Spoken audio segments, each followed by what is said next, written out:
But today I want to talk, the title is Steps to Transcendence, and obviously that's one of those kind of big word sort of topics. And it's a big word for a good reason, but we'll go into some of that. In thinking about how I might approach this, actually I was moved to speak about this, with Paula sometimes, the way it works is you have to get in planning for the program, back in January, is when she wanted to know what I wanted to talk about. And at that moment, I was out in California with a fellow named Vic Hao Chin. And he was doing a self-transformation seminar. And the actual point at which we were that particular day, the subject of transcendence had come up. I said, oh, this is good.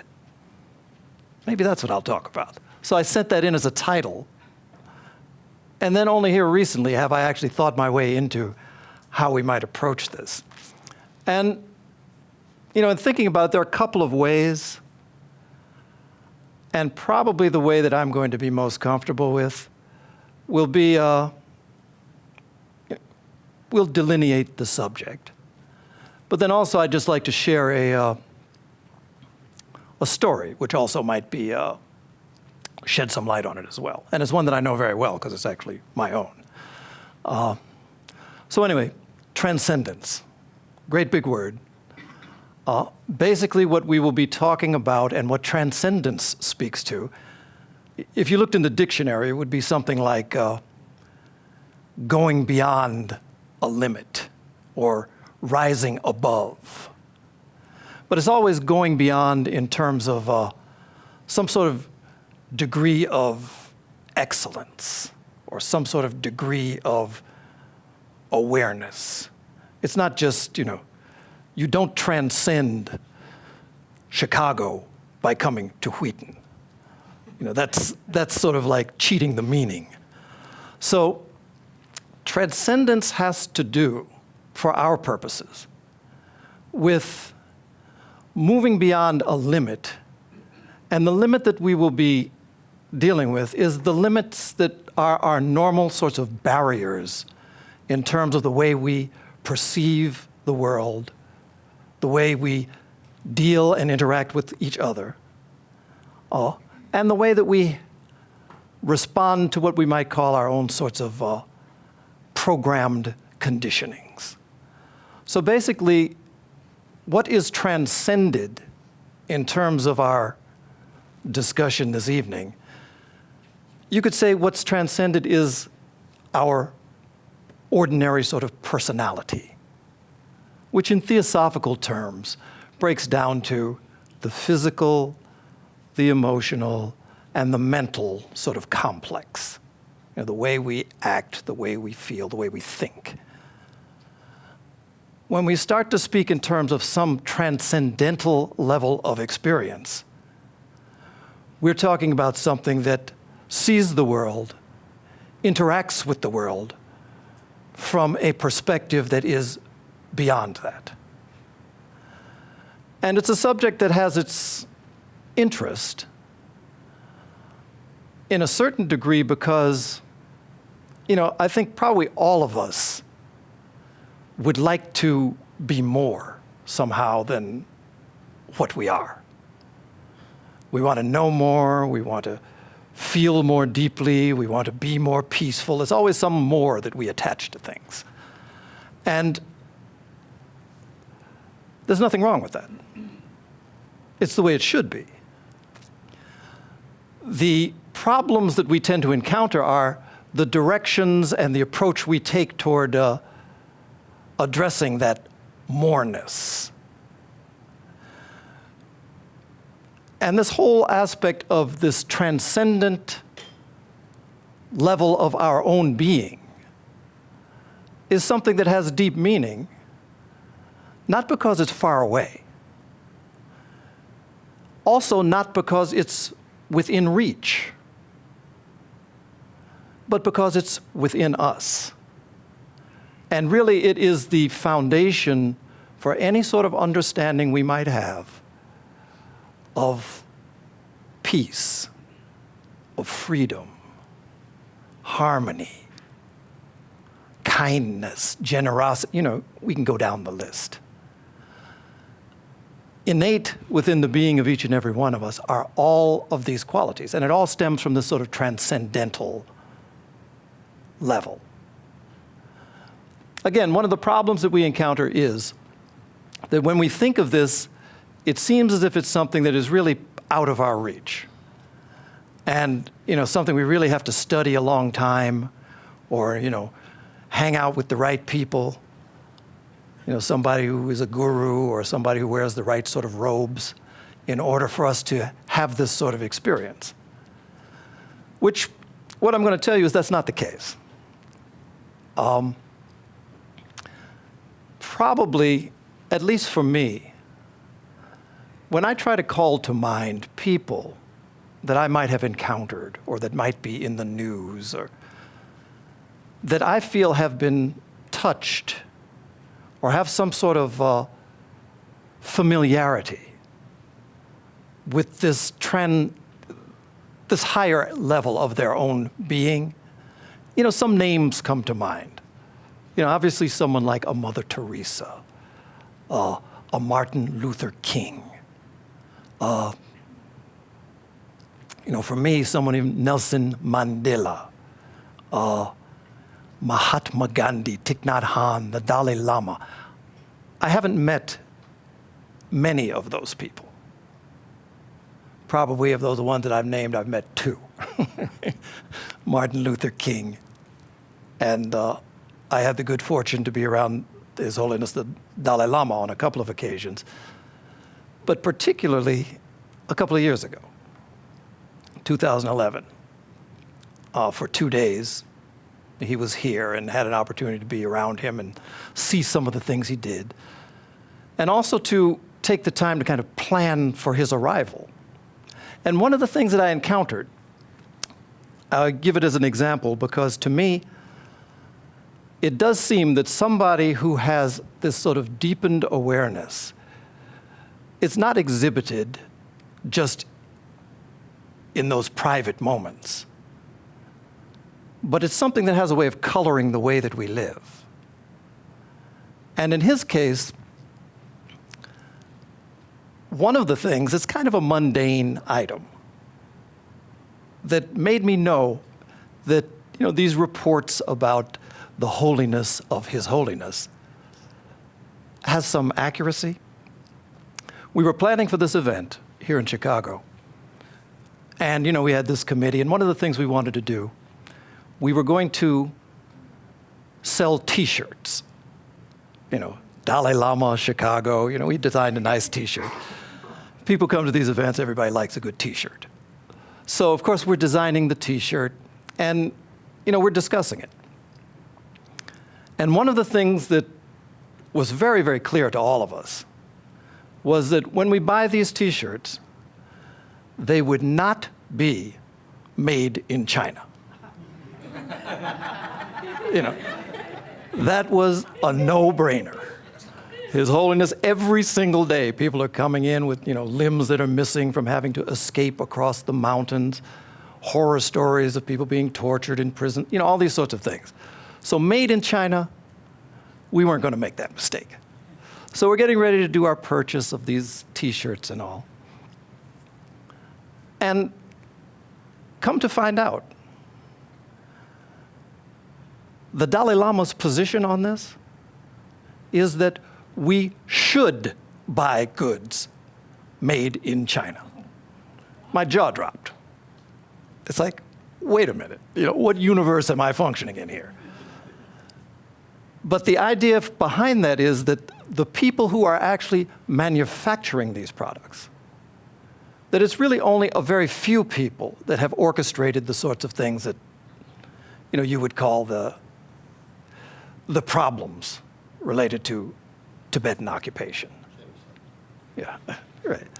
But that the people who are actually making these goods, that in purchasing them, you help this group of people who are operating to build up lives for themselves and to change the society that they live in. And so to me, obviously that's a very mundane thing. But I have to believe that for the average person who sees family, friends, all that sort of things suffering, the first thing you think isn't, let's support the nation that is through which that comes. So to me, I said, okay, in addition to all of these other qualities, there's something that makes its way right down to the level of ordinary human living that's coloring this man's activities. So in the case of this transcendental view, you really could say that throughout all time, the people we tend to point to that speak of this experience and exhibit it in their lives would be this class of people we might call mystics and sages. And so the language of the mystics is the place we go to really try and hear the best possible description, because obviously it's difficult to describe. But we look there. And it's also something that is surprising perhaps to many. When we think about those people who have really attained a mystical consciousness or this transcendental view, it's probably one of the most democratic groups that could be imagined. I mean, although it's not political, it's democratic in the sense that it makes no difference what nationality, any country in the world. There are and have been people who exhibit this mystical awareness. It makes no difference your gender, male, female, all the same. All people. Reports from all corners. Makes no difference your age, makes no difference your education. You take somebody like one of the greatest and most revered mystics and poets in India, Kabir. You find him quoted everywhere. They sing his songs to this day. The man couldn't read, never could read. You put his name on a piece of paper, you'd have to tell him that says Kabir. But one of the greats. So it's not education bound, it's not nationality bound, it's not gender bound. None of those things. Where those actually start to become a factor is as an after effect of the experience of transcendental awareness, where they start to try and describe it. And then it's described in cultural terms and in the sorts of terms that they've been trained in. But I want to do this, just to give a little flavor of what I might be talking about. Just want to read some of the words from some people who have actually looked at life from this side.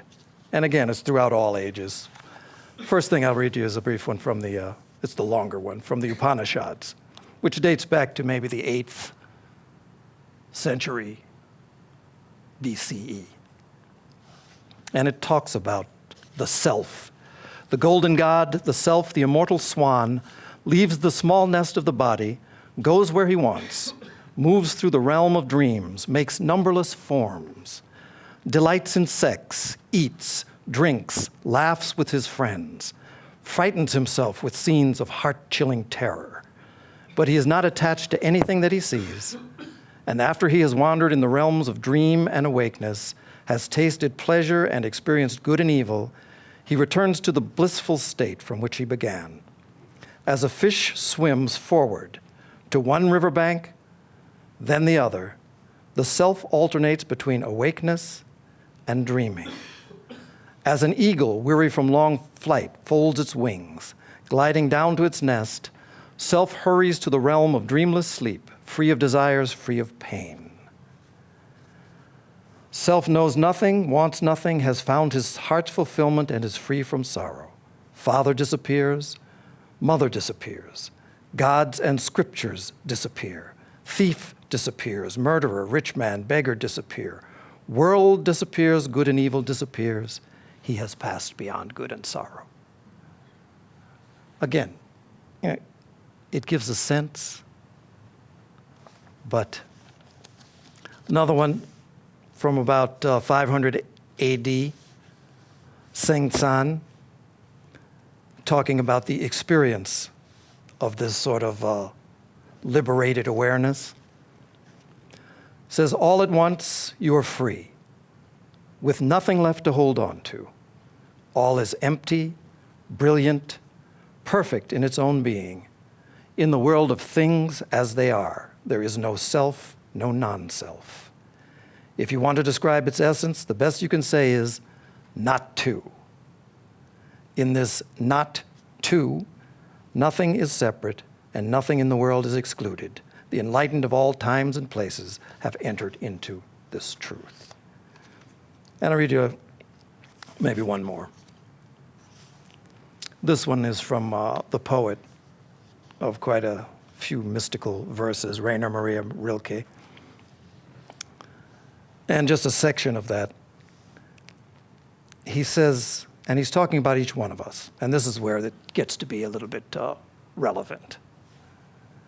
It says, for each of you had an hour, or perhaps not even an hour, a barely measurable time between two moments when you were granted a sense of being, everything. Your veins flowed with being. But we can also easily forget what our laughing neighbor neither confirms nor envies. We want to display it to make it visible, though even with the most visible happiness can't reveal itself to us until we transform it from within. Okay, so I offer that just to give something of a flavor of this sort of state of awareness. There's a poem that I really very much like. It's actually a fragment of a poem. And it's written about an experience that the poet had, W.B. Yeats. He was also a member of the Theosophical Society back in the late 1800s. In this particular poem, the part that I like, he says, my 50th year had come and gone. I sat a solitary man in a crowded London shop. An open book, an empty cup on the marble tabletop.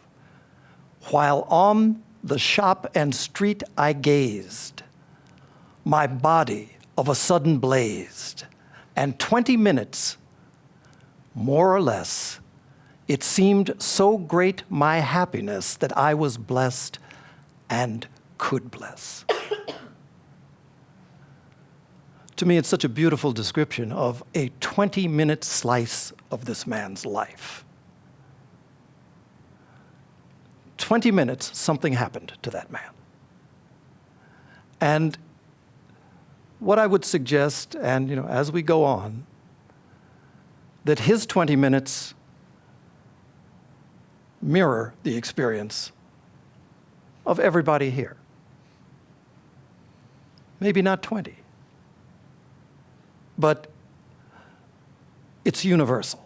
It's not something that is dedicated to those great ones who are ultimately beyond our reach. All right, so anyway, my own little story, which I feel I'll share with you. And perhaps, it's personal to me, and that's probably not where any of its value is, but it's something that I think can apply to this sort of subject. And it's one that came to mind recently because our own James Lefevre, who is doing the webcasting for this tonight, was doing an interview with me. And he was asking me some question. And I found myself, going back and remembering this story. And I enjoyed living in it again so much, I thought I would inflict it on you all.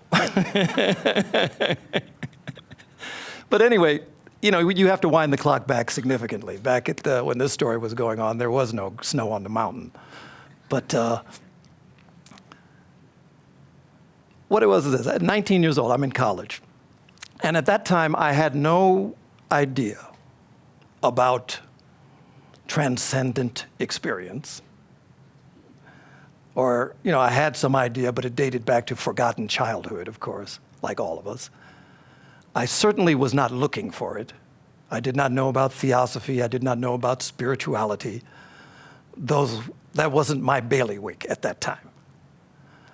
But I found myself in Chicago. I came out to Chicago from New York to visit for a spring vacation a cousin of mine.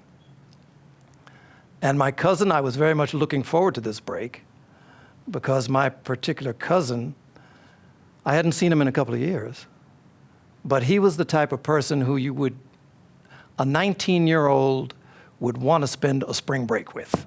I'll just leave it at that.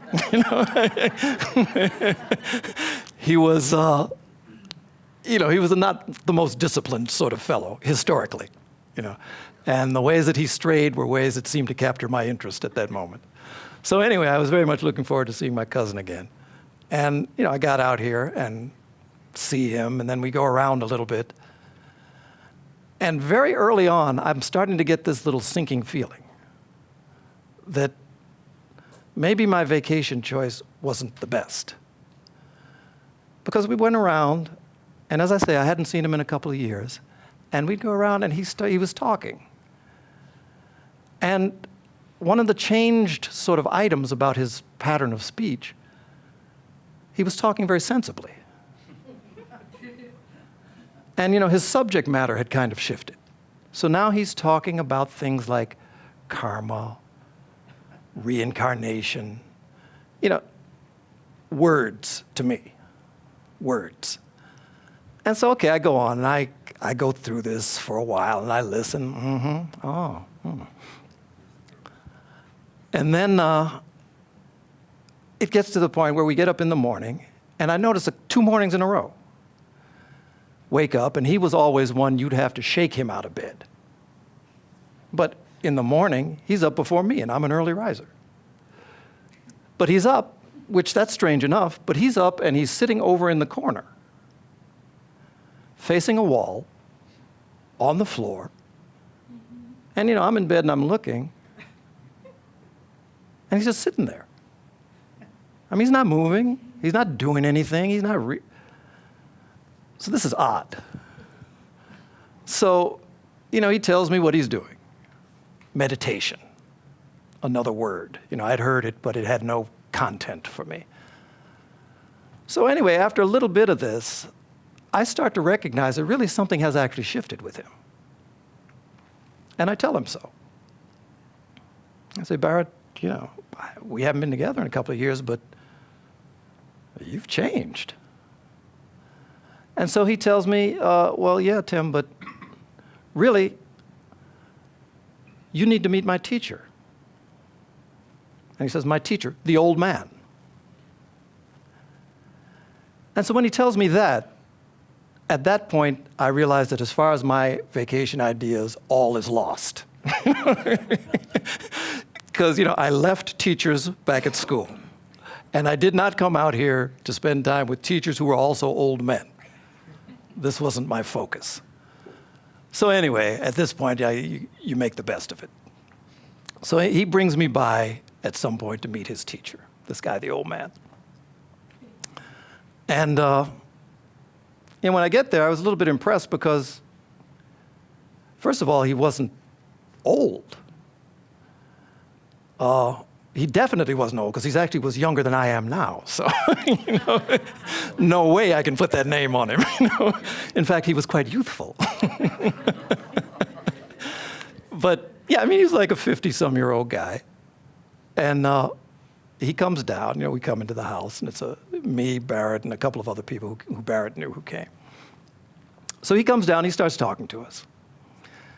He's a charismatic guy, too. Very handsome, charismatic sort of fellow. And he's talking, and we talk about a whole range of subjects. He's doing most of the talking.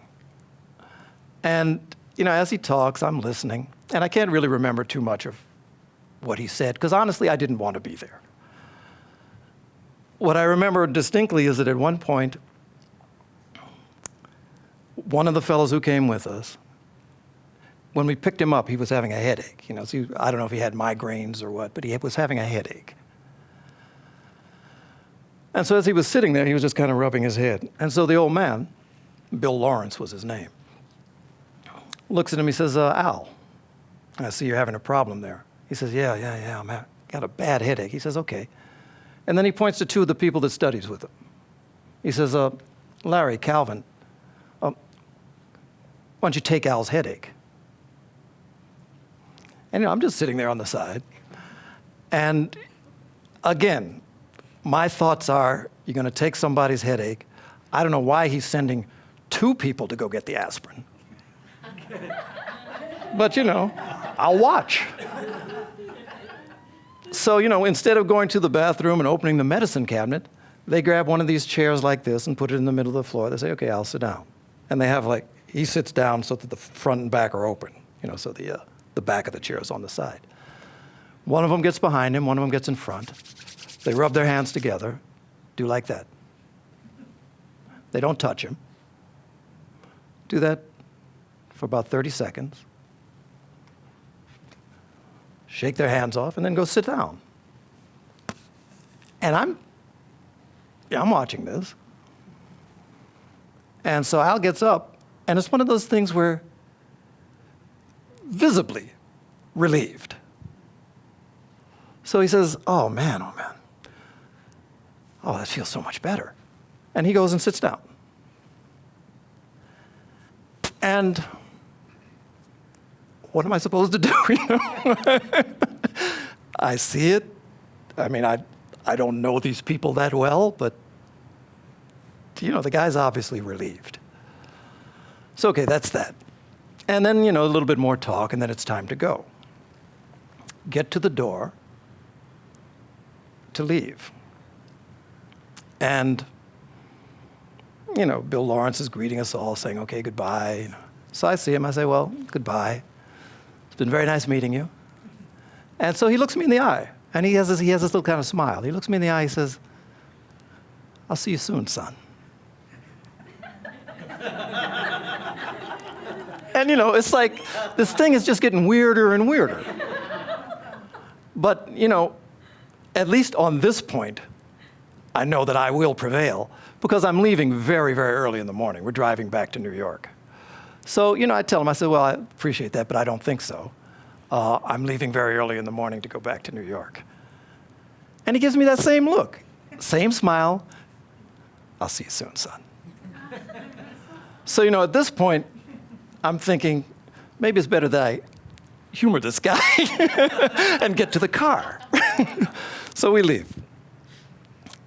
Get outside, driving around. So I have to go back to my cousin's house to pack at this point. And so I'm packing my stuff, and I find something's missing. And we look all over the house, can't find it. Ask the people in the house, have you seen? I said, gosh, this is strange, because I know I had it when I came. So Barrett turns to me, and he says, well, maybe we should ask the old man. And quite honestly, I had been doing my best to keep it together with this stuff. I didn't want, I love my cousin, even though he had changed, and I really didn't want to go off on him. But at this point, that was it. The camel's back broke with that straw. And so at that, my response was, I went Perry Mason on him. I said, wait a minute, Barry. Let me ask you a question. It was like, where does the old man live?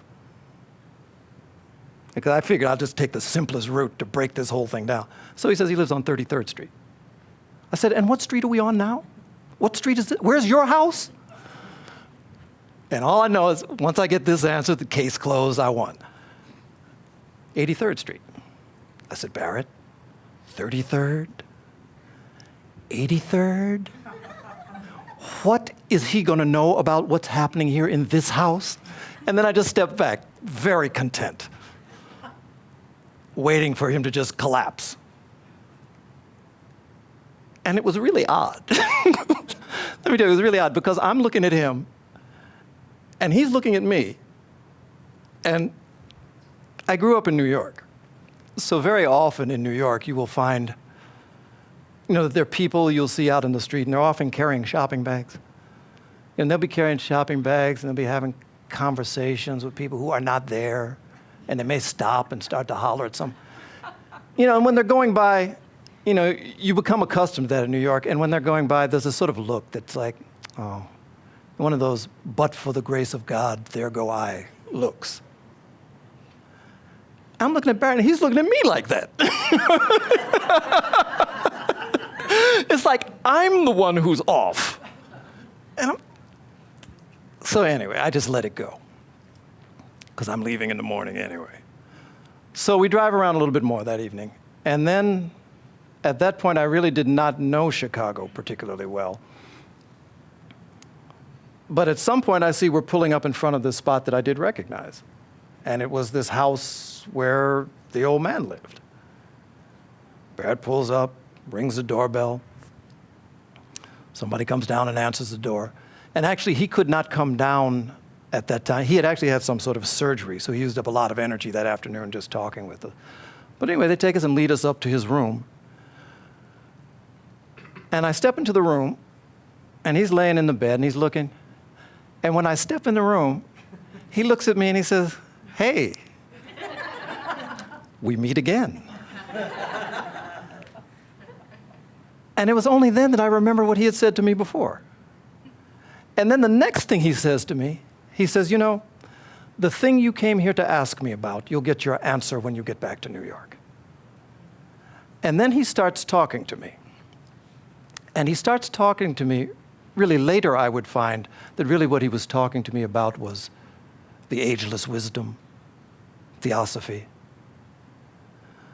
But of course, he had a way of talking to a 19-year-old who was utterly unexposed, that he started talking about these things. And he'd say things like, you're here and you have this, he described my clothes, you got your little jeans on and your shoes and all that, and this is what you want me to see.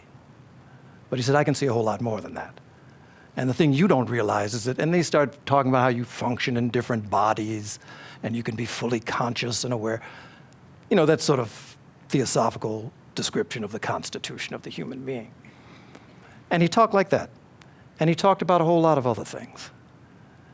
And he talked and he talked. And at one point, as if he didn't already have my attention, he starts to describe to me various sorts of personal events where I knew about it, but nobody else. It was things that I was involved in, and there is nobody who was there to be able to report in absolute detail as he was doing. He went into something where I had my ankle sprained. I was a sports guy. In a basketball practice, described the person that was the cause of it, and that was correct. But then not only described that, but described that it was an act of deliberate sort of jealousy. And I sat back and I said, I'll be damned. I hadn't attributed any of that to that, but then when I looked, it's like every behavior of this particular person was in that direction. So anyway, he got my attention. And he talked, and I listened. And as I said, the sorts of things he was talking about were these profound type of truths about the nature of who you are and how you can come to know it. And, these facts that this is a long existence in which this is just one moment, this particular life and body, all those sorts of things. Things I had never, ever heard in my life. Nobody had talked to me about these things. And the stranger part was, sitting there listening to this, every single word of it was foreign, but every single word of it was completely and utterly familiar and known to me at the same time. It was strange, but I wasn't in one of those spaces where strange applied anymore. So at a certain point, he says something, then he says, well, look, son, you probably better get up and go. And now I'm really not wanting to leave. And I tell him, I said, that's okay. Don't stop. Please. Keep on talking. I want to hear. He says, well, all that's well and good, but you got to go back to New York early in the morning. I said, fine. We'll cross that bridge when we get to it. Just go ahead. He says, well, why don't you look at your watch? And at that time, I used to wear a watch, and I looked, and it was like 3, 4 o'clock in the morning. I've been there for about 5 hours in that chair, and I couldn't have told you if it was 10 minutes, 5, or an hour. So I get up and go. So anyway, that's the meeting. Drive back to New York. And while we're driving back, he had said so many different things that it was just like, just everything was just kind of just swimming around. Couldn't put a handle on anything, couldn't put anything together, and really wasn't trying. So I got to New York, and I had a couple of days before I had to get back to school. And got up in the morning and went for a walk in the park. And while I'm walking, really my whole focus was in trying to review, trying to get the sense of so many of these things that he had said to me. And one of the things he had said, at a certain point he said, look, he said, I have a mantra. He said, and it's a mantra that I made up for myself. He said, I'm going to share it with you. He said, think about it. It might do you some good. And so he shared this mantra. And if I were to ask my daughter to repeat it, she knows it. But I won't put you on the spot. But the mantra was, I know that I'm a spark from that eternal flame. I'm a grain of sand on this beach of life. I'm related to a blade of grass, correlated to a leaf on a tree. I'm part of the universal all. What can be denied me? It's beautiful. So I found myself walking in the park thinking about that mantra. I only had one problem. I couldn't remember it. But I could remember one line. And the one line I remembered was, I know I'm a grain of sand on this beach of life. So I found myself just kind of walking and thinking about, grain of sand on this beach of life. What does that mean? Beach is huge. I'm nothing, But, that sort of thought. But then at the same time, something else occurred. So I'm walking, I'm trying to think about this mantra. While I was in Chicago, my cousin had some books about this new subject matter he was into. And I thought, let me try and get a handle on some of this stuff that he's into. Let me open one of these books and look. So he had something about yoga. I opened it up. Read a paragraph. Nothing registered. It wasn't anything I could kind of put into any sort of context, and I just closed the book. But as I'm walking in the park, that little paragraph comes back. And it turns out what the paragraph was about the breath and a particular approach to the breath. And it was very simple. It's basically just almost like counting breaths, but it was using, I guess, the Sanskrit term for in-breath when the breath is retained and when it's breathed out. So puraka, puraka, puraka, kumbhaka, rechaka, rechaka, rechaka, kumbhaka. So I find myself doing this, puraka, puraka, puraka, kumbhaka, rechaka, rechaka, grain of sand on this beach of life. And I'm doing that. And it's really, this is the whole point of this story at this point. All this other stuff is just kind of what leads to an actual meaningful moment. So I'm doing all of this. And then something starts to shift. And in all honesty, probably we have all seen those movies, where some profound moment is getting ready to happen. And, in the movie, all of a sudden, the sound goes down, whereas there were cars and noise in the street, Now it gets down to where it's just kind of no sound. I'm walking in the park in New York City. The street's just up over the wall. And this sort of bubble, it's like, it was almost, the way it felt was as if there was like a crowd. Something was crowding around. And it started to become quiet. And I got to this point where I reached a flight of stairs. And I started to walk down the stairs. And so I took one step. I don't know if I took 3, 4 steps. But then what happened was this. And really, I always mess up. This particular sort of recounting of the things that lead up to this experience is something I wouldn't even talk about for 15, 20 years. It was just too close to me. Then I did, and I have since. And the problem always comes. I'm very easy to describe the events leading up to. But this other part, I'm walking down the steps. And really what happened was, somewhere on that flight of stairs, I took a step, I picked my next foot up to take the next step. And in the space of time between raising my foot and putting it down is when something utterly changed. It's like an egg cracked open.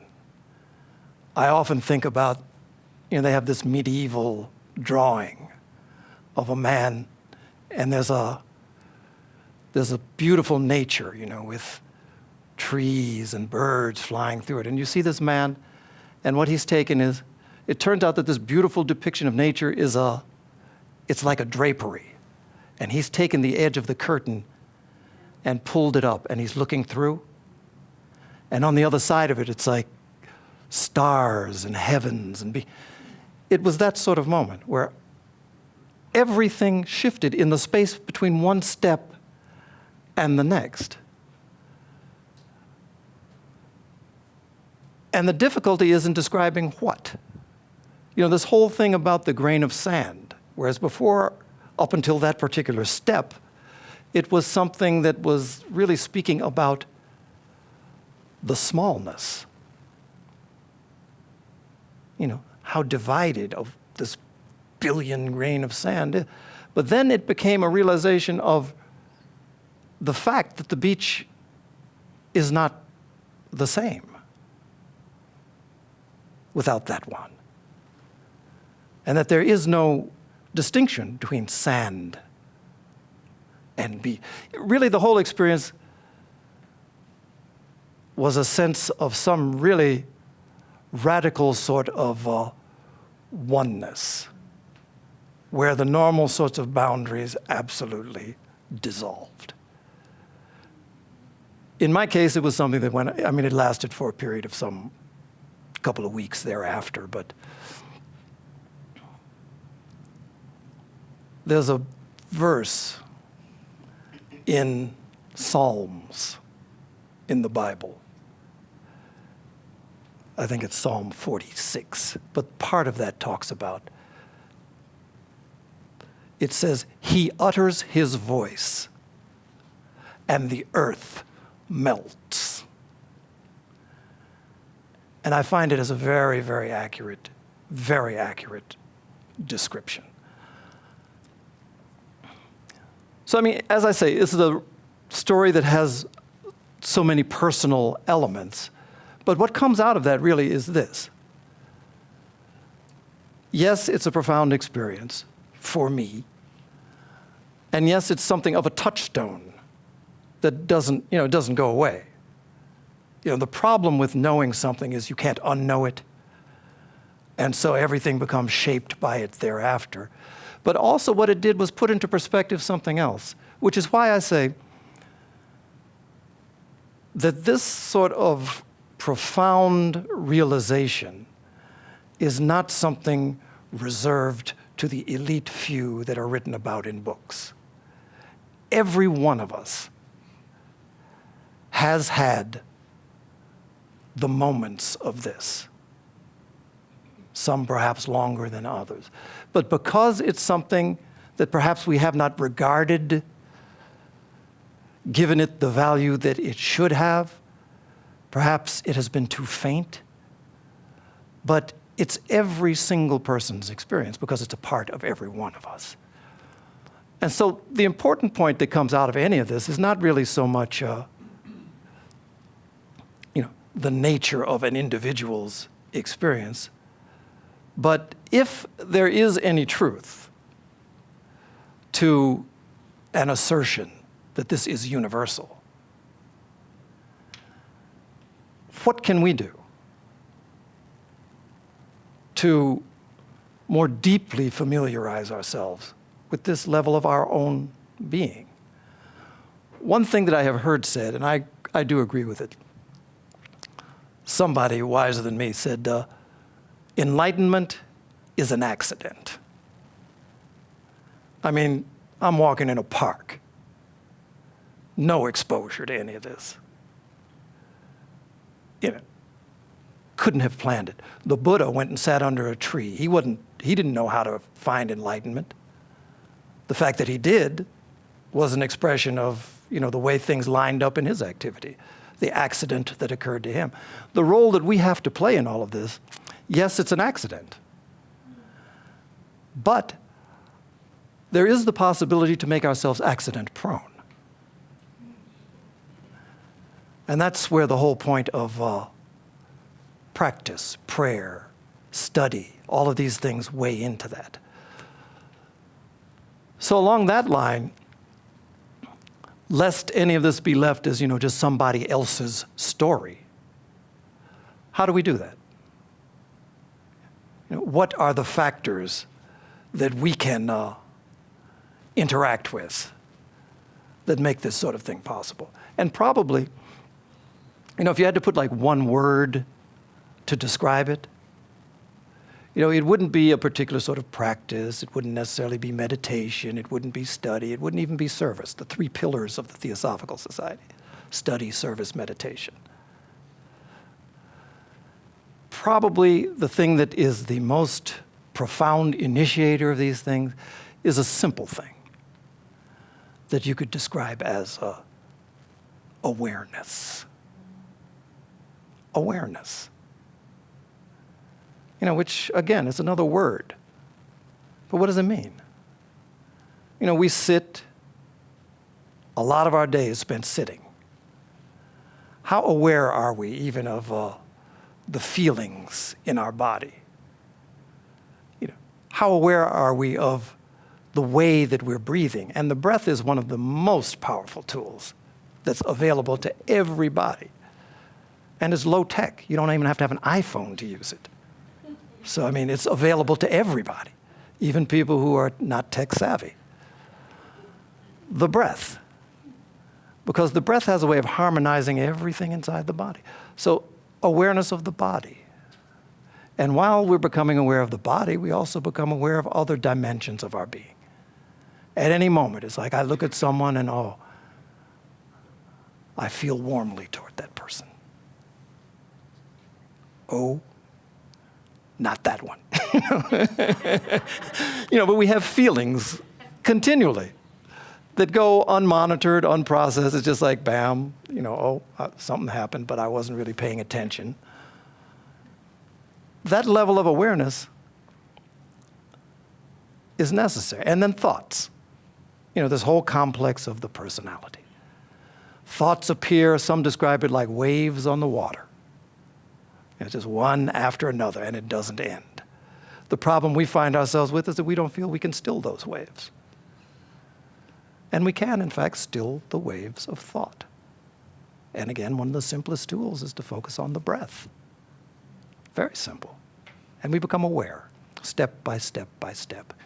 We become aware of the functioning of what we call ourselves. And then as we start to refine that awareness, then we start to become aware of things that are perhaps more subtle, and start to respond to that. And that's this avenue that we open up to this deeper dimension, the transcendent. It's not where we're going to live full time. We're not there yet. But it is certainly something that would, a deeper acquaintance with it, which unfortunately requires effort.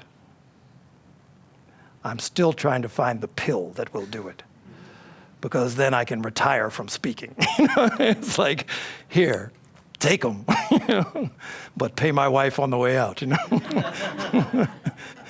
Then I could really retire. But that's the unfortunate part, that it does require effort, and the effort required is regular effort as well. But given that, all these things are possible. Then we do, in fact, become accident-prone. Then, in fact, as these moments occur, they don't occur only to be ignored immediately. The true value of a ray of sunshine that breaks through a clouded day, that one ray is no less than the noonday sun in all its glory, when you're aware. So, stories, talks about transcendence. Share with you just in closing. Henry David Thoreau said something. And it's a nice quote. If one advances confidently in the direction of his dreams, or her dreams, and endeavors to live the life which he has imagined, he will meet with a success unexpected in common hours. He will put some things behind, will pass an invisible boundary. New, universal, and more liberal laws will begin to establish themselves around and within him. Or the old laws will be expanded and interpreted in his favor in a more liberal sense, and he will live with the license of a higher order of beings. So for each and every one of us, that's my wish for this evening, that we may live in such a way that we may become in contact with who we are, so that it can really be shared with one another. So I want to thank you for hearing my little story and taking the time this evening. It's been fun for me. I don't know about you. If you have any questions or comments, tell Paula, and she'll tell me when I go home. No. I'm kidding. Wait for the microphone if you have a question.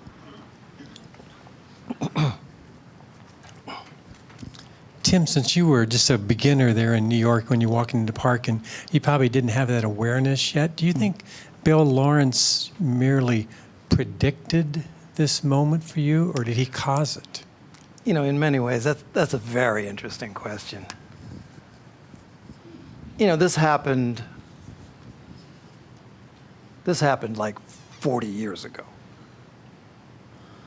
But it wasn't until just a few months ago that somebody said something to me I had never thought of. When I walked in there after he said, see you soon, son, and then I came back. And he says, hey, we meet again. The question you came to ask me, you'll get your answer when you go to New York. Up until then, I thought he's talking about the thing that I had lost, which I found. When I got to New York, I actually did get the answer to that. I always forget to mention that.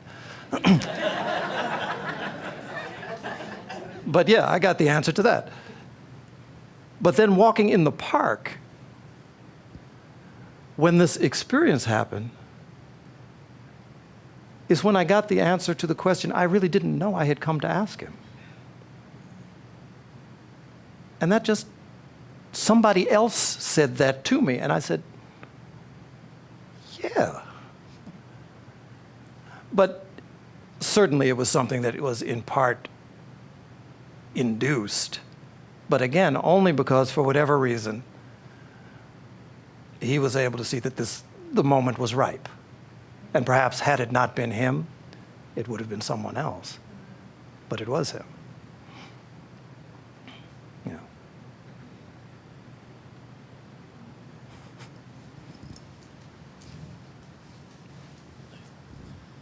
Hi, Tim. I was wondering, did the idea of letting go, releasing, or complete acceptance play any role in that moment happening? Not as an idea, no. That's one of those things where, looking back and giving some sort of description of the experience, I could say that that was a part of it. But, it was one of those things where it was not something where choices of that sort were being made, or I was imposing something on the situation. Yes, the experience I could describe as one of like a profound letting go. But it was not something so much that was like a conscious process. A lot of these things in years to come, in the study of variety of mysticism, theosophy, religion, you find all of these subjects addressed. There was a great psychologist, psychiatrist back at the turn of the century, William James, and he wrote a book called Varieties of Religious Experience. Fascinating book. But in it he describes, all sorts of people who had like mystical sorts of experiences and healing experiences, all those sorts of things. But there's a phrase he uses, which I particularly like. He describes some of these experiences using the term an invasion of consciousness. So really, it's almost as if, your normal consciousness, the borders of it are overrun by this higher consciousness that's your own as well. But I kind of like that, because really, it was not something that was so much of a cooperative experience. I was breathing, I was thinking, and I was reaching for something. And then, it was not a matter of my control or direction. I hope that answers,